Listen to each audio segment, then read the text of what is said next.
देखें माई की ममता का हो। एगो बेटा के प्रति महतारी की ममता के बखान एगो कवि कैलन। कहे के भाव, माई के ममता पर दुनिया में ऊंचा,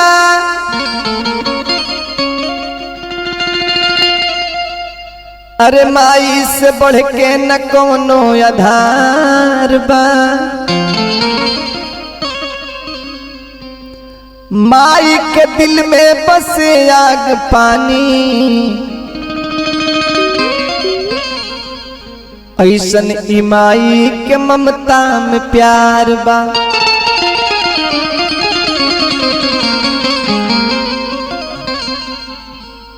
माई के दामन में देवता भी बिल खेले, जे पूरा ब्रह्मांड ई बनवले संसार बा। या तो अवधेश अब बतिया विचार कहे, दुनिया आडंबर में भूलल संसार बा।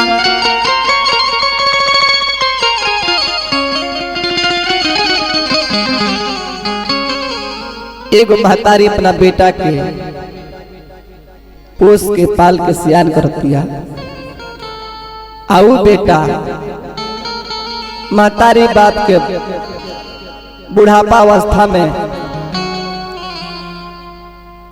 बेटा जब त्यागत रह तो महतारी बाप के दिल पर का गुजरता। वो कभी की कल्पना हो।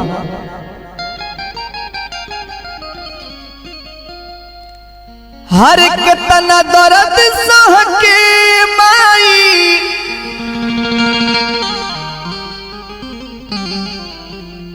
हर के तना दर्द सह के माई, हर दिहली जन्म उहे बेटा भेजे आज वृद्धाश्रम हो।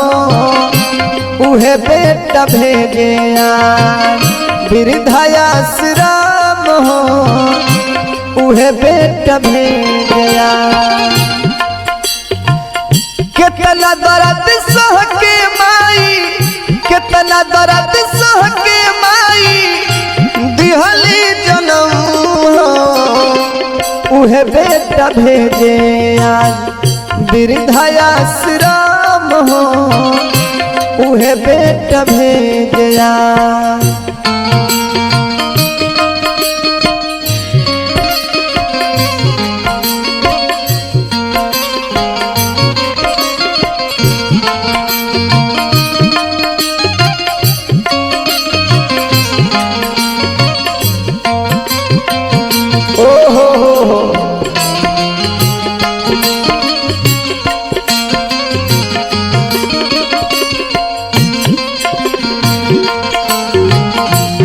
जय हो भिखारी भैया।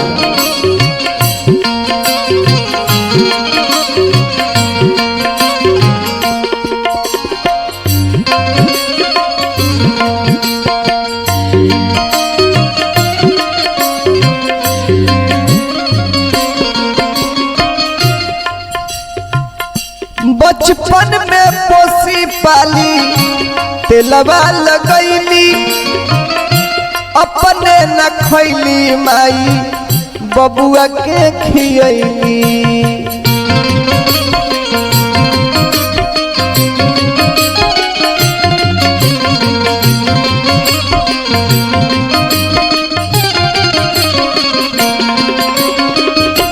बचपन में पोसी पाली, तेलवा लगैली, अपने न खैली माई बबुआ के खियैली। और बा पढ़े लदी हली,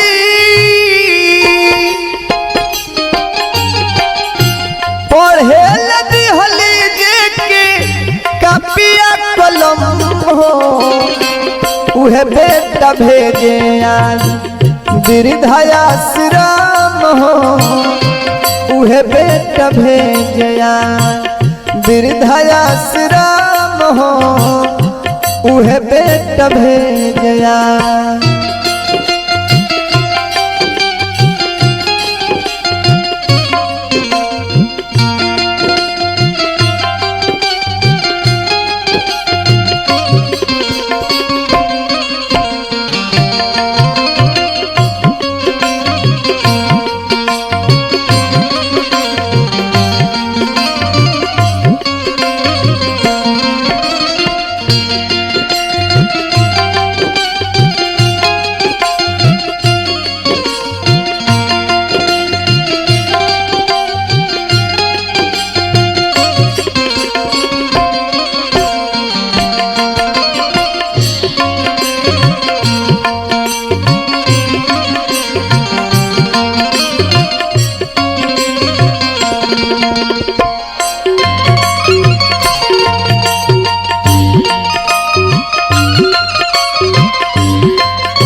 एगो महतारी अपना बेटा के जिंदगी के संवारे खातिर अपना सुंदरता के त्याग देवेले। दुख लागेला कब उहे बेटा जब जवान होला सियान होला तो अपना बीबी के सुंदरता के आगे अपना बूढ़ी माई के त्याग देवेला। यही बात के कभी कहलन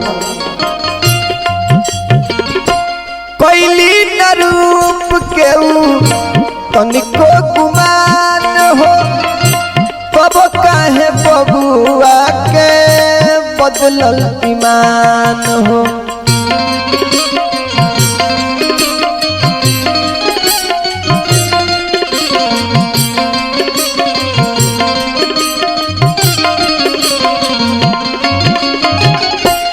कोइली न रूप के तनिको गुमान हो तब काहे बबुआ के बदलल ईमान हो। घोरी के पी गईला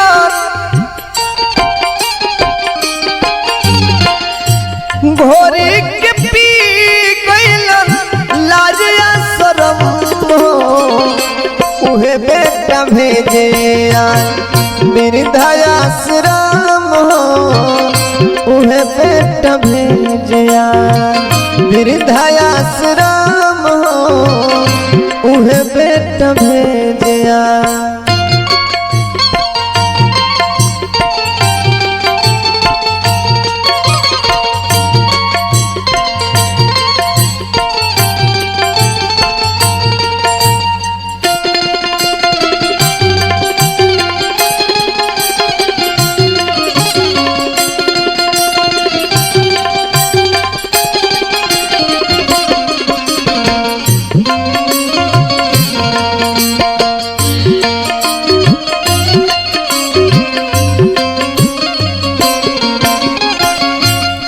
और बा अंतिम भाव अवधेश अलबेला देखत रह खेला बबुआ मुकेश कैसन लागल बा झमेला।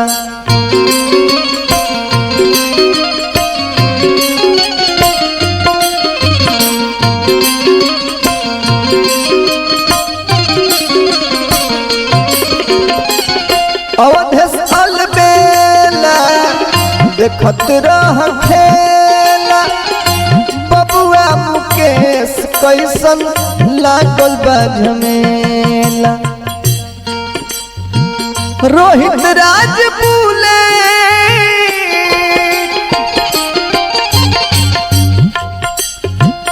रोहित राज बुलट देखी भइले नरम हो उहे बेटा भेजे वृद्धाश्रम हो उहे बेटा भेजे वृद्धाश्रम हो उहे बेटा भेजे।